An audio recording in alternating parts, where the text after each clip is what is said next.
नमस्कार मित्रांनो, मी संदेश पाटील, संदेश सार्डेकर या यूट्यूबतर्फे तुमचं मनपूर्वक स्वागत।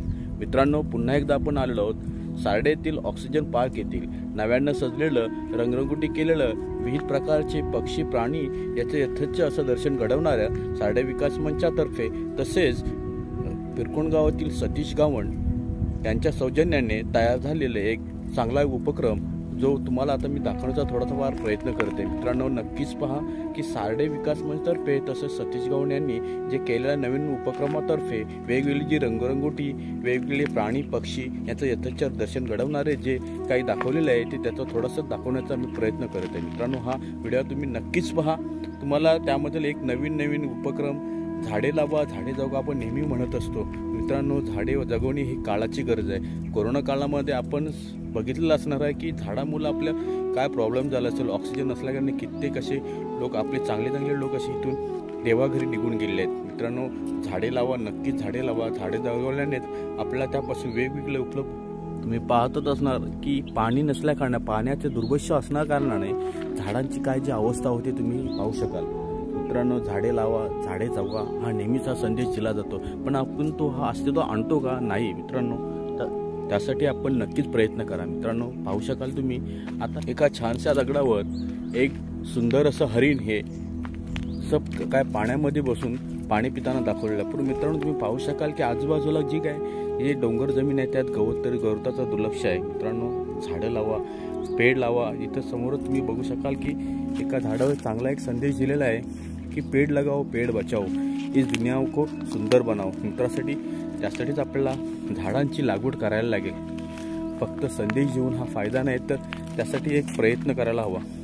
त्यावर एक स्पायडरमॅन म्हणजे जे आपण मराठी कोळी बोलतो त्याचं एक चांगलं एक पेंटिंग तयार केलेलं आहे। प्रत्येक दगडावर वेगवेगळे संदेश देणारे वेगवेगळे संदेश आहेत, तुम्ही पाहू शकाल।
मित्रांनो, तुम्ही पाहू शकाल एका दगडावर छानसं असं वाघाचं पेंटिंग तयार केलेलं आहे. त्याच्यासमोरच असणारा बाजूलाच एक जो छोटा जीव असतो त्याचं पण एक छानसं असं पेंटिंग तयार केलेलं आहे. मित्रांनो, खरंच हे पाहण्यासारखं आहे. कलाकाराने त्यामध्ये पूर्ण जीव ओतला आहे आणि त्याने ती पेंटिंग एकदम चांगल्या तऱ्हेने निर्माण केलेली आहे. मित्रांनो, आम्ही लहान असताना ह्याच परिसरामध्ये ज्यावेळेला पाण्याचा दुर्भिक्ष, उन्हाळ्यामध्ये पाण्याची कमतरता असते, त्यावेळेला आम्ही याच ठिकाणी पाण्यासाठी रात्रभर जागून इथं पाणी आणण्यासाठी येत होतो. जुन्या काळात असं म्हटलं जातं की या परिसरामध्ये वाघाचं दर्शन नेहमी होत असत.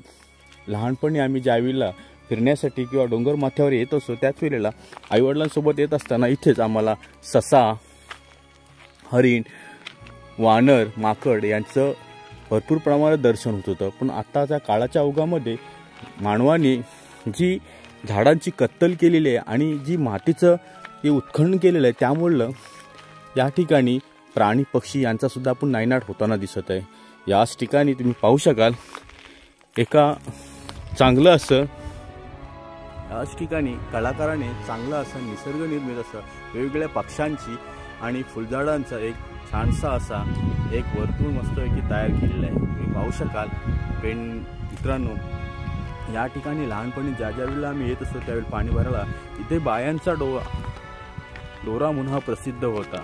ज्या वेळेला गावामध्ये गोवरची साथ येत असत त्यावेळेला या उरण परिसरामधील बहुतेक लोक याच ठिकाणी पितून पाण्याचा वापर करत होते. ह्या पाण्यानेच त्या गोवर आलेल्या माणसांची अंघोळ करून त्यापासून मुक्तता होत होते. मित्रांनो, हा श्रद्धा किंवा अंधश्रद्धेचा भाग नाही आहे.